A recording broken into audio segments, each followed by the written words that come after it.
And see there. It's the Christmas season, meaning I walk around the house with a blanket on, and I make hot chocolate, not because it makes me warm, but because it tastes good. Well, with it being the Christmas time, I should probably find something Christmas related to talk about. I guess I'll do the tried and true look around till I find something to talk about that I've done multiple times before that really helps out. Yeah, let's do that. Gonna be honest, one of my least favorite parts of Christmas is the day itself. Like, yeah, it's cool and all for the day to finally be here and to no longer be poor, but it's time for the Christmas season to end. The build up to Christmas is much better if you can ignore Mariah Carey. You have all the lights.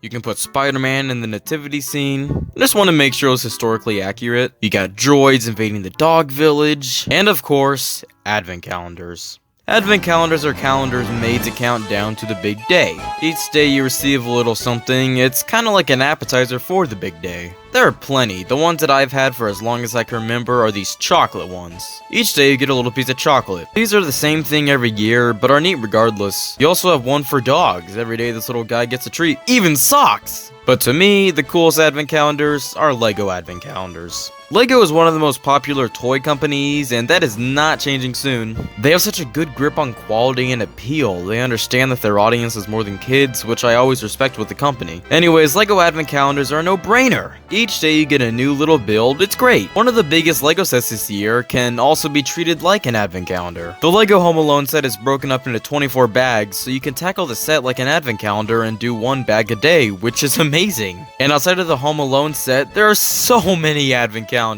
City, which has been around for a while. LEGO Star Wars, which is the one that I have. Friends has gotten a few. Harry Potter recently joined the club, and this year Marvel got its first advent calendar, which of course is a no-brainer to me. There are so many options when it comes to LEGO advent calendars, but it wasn't always like this. The first ever LEGO advent calendar was released in 1992, and I can only find one picture of this thing. I believe it was a Denmark exclusive, saying that the text is in Danish, but the box itself is interesting. It has town, castle, and Duplo all represented on one box. I did some digging and found this Facebook discussion from about 4 years ago, confirming my suspicions. It was only sold in Denmark, Norway, Sweden, and Finland, so it was a Scandinavian exclusive. Also, apparently it was just a piece of cardboard, no LEGO bricks included. 1993 saw the same thing, but I assume with a wider release, or at least released in Germany too. While researching this one, I discovered how these apparently worked. Instead of bricks, behind each day there was a picture. So every day you get to see a new picture. No wonder why these things proceeded to die out for a few years. 1998 saw the return of LEGO advent calendars, now in America. It's incredibly simple with really basic builds, but it also marketed building your own things. It's kind of neat to look back on, but a good handful of the builds are the same or similar to another one. Pretty lame. The advent calendar from '99 is pretty similar to the prior ones. Really simple builds with an emphasis on building your own thing. It's a cool idea though. Every day you get a few more pieces and you can add it to your build. Oddly enough, the advent calendar from 2000 has a bunch of animals. That's all I've got. In 2001, LEGO advent calendars began to fall under themes. This one, Creator. Besides that, it's really similar to ones from prior years, but with some Jack Stone style figures. Thank you. From what I can tell, 2002's advent calendar is the exact same one from '01, but with different packaging. Great. For some reason, the advent calendar from 2003 has barely any pictures. All I can find is the packaging and the little bags each build came in. These basically look like polybags. Neat. 2004 saw a change in LEGO advent calendars, a change that would last to this very day. More than one advent calendar. First off, there's a Creator one. This one is more Christmas-centric than prior ones. You've got trees, a present, a burglar. Then there's Clickits. What the hell are Clickits? From the look of it, it looks like the predecessor to LEGO Dots. What?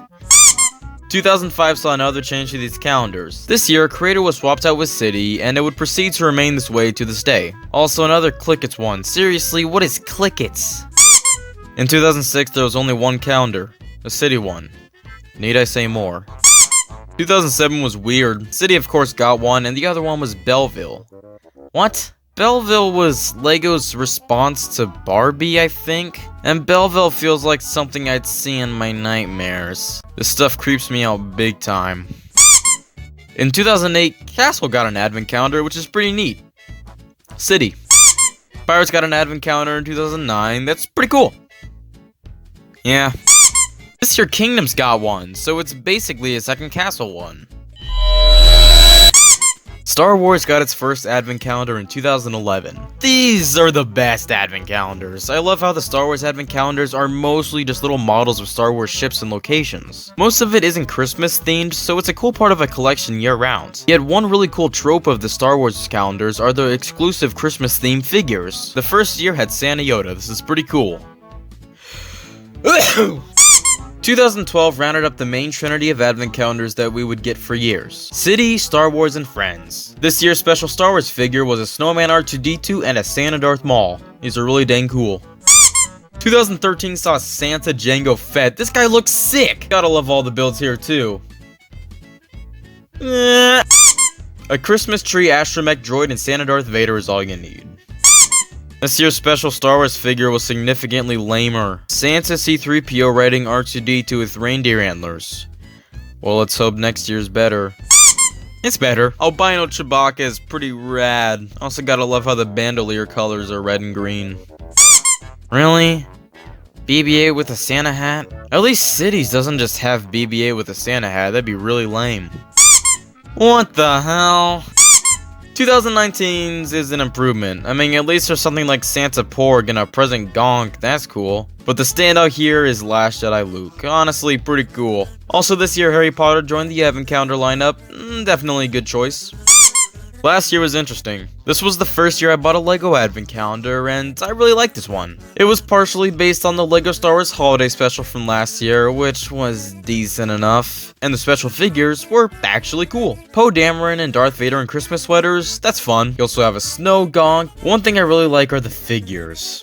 I really wanted a Rise of Skywalker Rey, but none of the sets interested me. Here I am. It's cool to also have a Sith Trooper and a Stormtrooper. I understand why one would find the Stormtrooper lame, but at the same time, well, you can add it to an army. This year's is pretty solid so far, and for the non-Star Wars advent calendars, of course we have the other three, but Marvel also joined here. Neat. And that is a brief history of LEGO advent calendars. Kind of underwhelming. I'll never understand buying one of the advent calendars in August and opening them all right there. Like, it's cool to have all the builds and stuff, but it's a lot more fun opening them up one day at a time in December. Regardless though, LEGO advent calendars are pretty neat, and I would love Ninjago to get one. This is not what I meant.